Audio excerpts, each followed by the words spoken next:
નમસ્કાર, હું નીતિન પટેલ. તમે જોઈ રહ્યા છો સમાચાર મેં આગિયો ન્યૂઝ. હવે જોઈએ આજના સમાચાર. ઊંઝા નગરમાં ચાતુર્માસની શુભ શરૂઆત થઈ છે. આચાર્ય પૂજ્ય દેવશ્રી અપૂર્વચંદ્ર સાગર મહારાજ, રમ્યચંદ્ર સાગર મહારાજ સહિત કુલ 4 સંતોનો ચાતુર્માસ પ્રવેશ થયો છે. સાથે સાધ્વી શ્રીજી નંદિતા શ્રીજી અને કુમારી સાધ્વી શ્રી જિગ્નેશ પદ્મા શ્રીજી પણ ચાતુર્માસ માટે પધાર્યા છે. નૂતન જિનાલયથી ભવ્ય સામૈયાનો વરઘોડો નીકળ્યો હતો અને આ વરઘોડો શ્રી કુંથુનાથ જિનાલય ખાતે સમાપ્ત થયો હતો. ગુરુદેવનું વિવિધ શુકનો સાથે સ્વાગત કરવામાં આવ્યું હતું. આ પ્રસંગે બહાર ગામથી પણ મોટી સંખ્યામાં ભક્તો ઊંઝા પધાર્યા હતા. કડી તાલુકાના નાની કડી વિસ્તારમાં સંતરામ સિટીથી કૌશલ્ય મંગળોર તરફના માર્ગ પર આજે ગટર લાઇનના કામ દરમિયાન અકસ્માત સર્જાયો. ખોદકામ દરમિયાન સાબરમતી ગેસની પાઇપલાઇન તૂટી જતા અફરાતફરી મચી ગઈ હતી. સ્થાનિકોએ તુરત જ સાબરમતી ગેસ કંપનીને જાણ કરી મેઘના કેમ્પસ તરફ જતી આ ગેસ લાઇનના લીકેજથી આસપાસના રહીશોમાં ભયનો માહોલ સર્જાયો હતો. અમદાવાદની આરસી કોલેજ ઓફ કોમર્સમાં સાયબર સિક્યુરિટી જાગૃતતા કાર્યક્રમનું આયોજન કરવામાં આવ્યું. ગુજરાત સરકારની ક્રાઇમ બ્રાન્ચ અને કોલેજના કવચ સેલના સંયુક્ત ઉપક્રમે 1 જૂન 2025ના રોજ આ કાર્યક્રમ યોજાયો. સાયબર ક્રાઇમ બ્રાન્ચના વોલેન્ટિયર એક્સપર્ટ રોનક બલ્લાલાએ વિદ્યાર્થીઓને સાયબર ક્રાઇમથી થતા આર્થિક, માનસિક અને શારીરિક શોષણ વિશે લાઈવ ઉદાહરણો સાથે માહિતી આપી. તેમણે ડિજિટલ એરેસ્ટ, લોન સ્કીમ અને સોશિયલ મીડિયા સ્કેમ જેવા વર્તમાન સાયબર ગુનાઓ વિશે વિદ્યાર્થીઓને જાગૃત કર્યા. પાટણ શહેરમાં મોહરમ પર્વની ઉજવણીને ગણતરીના દિવસો બાકી રહ્યા છે. આ પર્વ દરમિયાન તાજિયાનું જુલુસ નીકળે છે. આ સંદર્ભે વોર્ડ નંબર 10ના કોર્પોરેટર સમીમ બાનુ, યાસીનભાઈ સુમરા, ભૂરાભાઈ સૈયદ અને અન્ય મુસ્લિમ આગેવાનોએ નગરપાલિકાના ચીફ ઓફિસર અને પ્રમુખને આવેદનપત્ર આપ્યું છે.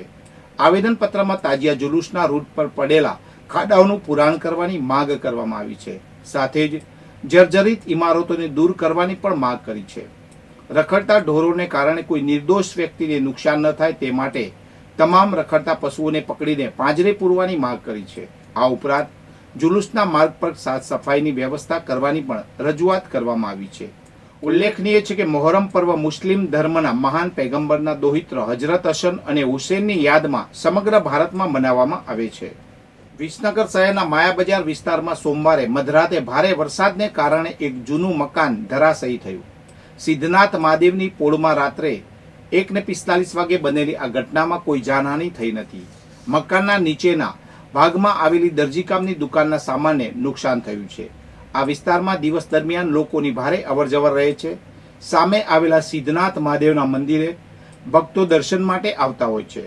સ્થાનિક રહીશોએ જણાવ્યું મુજબ ધરાશાયી થયેલા મકાનની પાછળ આવેલું એક અન્ય મકાન પણ જર્જરિત હાલતમાં છે.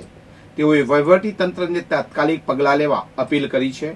આ ઘટનાએ શહેરમાં આવેલા અન્ય જોખમી મકાનોની સુરક્ષાનો મુદ્દો ઉજાગર કર્યો છે.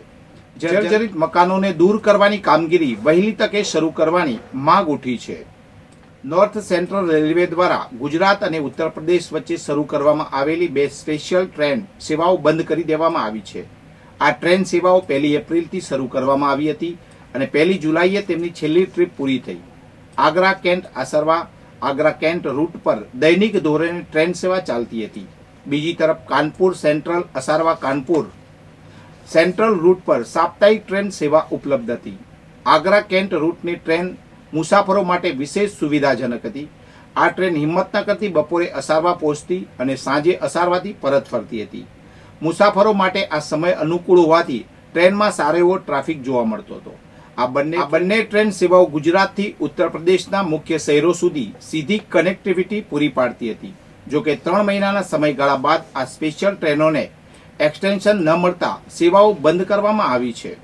અમરનાથ યાત્રા 2024નો પ્રારંભ થઈ રહ્યો છે.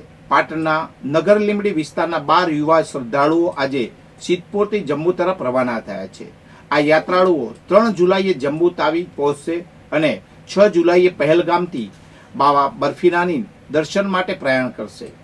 38 દિવસ સુધી ચાલનારી આ યાત્રા 9 ઓગસ્ટ એટલે કે રક્ષાબંધન સુધી ચાલશે. યાત્રાળુઓ માટે 2 રૂટ ઉપલબ્ધ છે. પહેલગામ બેઝ કેમ્પ અને બાલતાલ બેઝ કેમ્પ થી અમરનાથ ગુફા સુધી યાત્રાળુઓમાં નીલહર મહાદેવના નાદ સાથે રવાના થયેલા આ યુવા શ્રદ્ધાળુઓમાં બાબા અમરનાથના દર્શનનો અનેરો ઉત્સાહ જોવા મળી રહ્યો છે. પાટણના ધાર્મિક વર્તુળોમાં પણ આ યાત્રાને લઈને હર્ષ અને ઉલ્લાસનું વાતાવરણ છે. યાત્રાળુઓએ વડીલો પાસેથી આશીર્વાદ મેળવીને પોતાની આધ્યાત્મિક યાત્રાની શરૂઆત કરી છે. વધુ સમાચાર માટે જોતા રહો સમાચાર મેં આગે ન્યૂઝ. નમસ્કાર.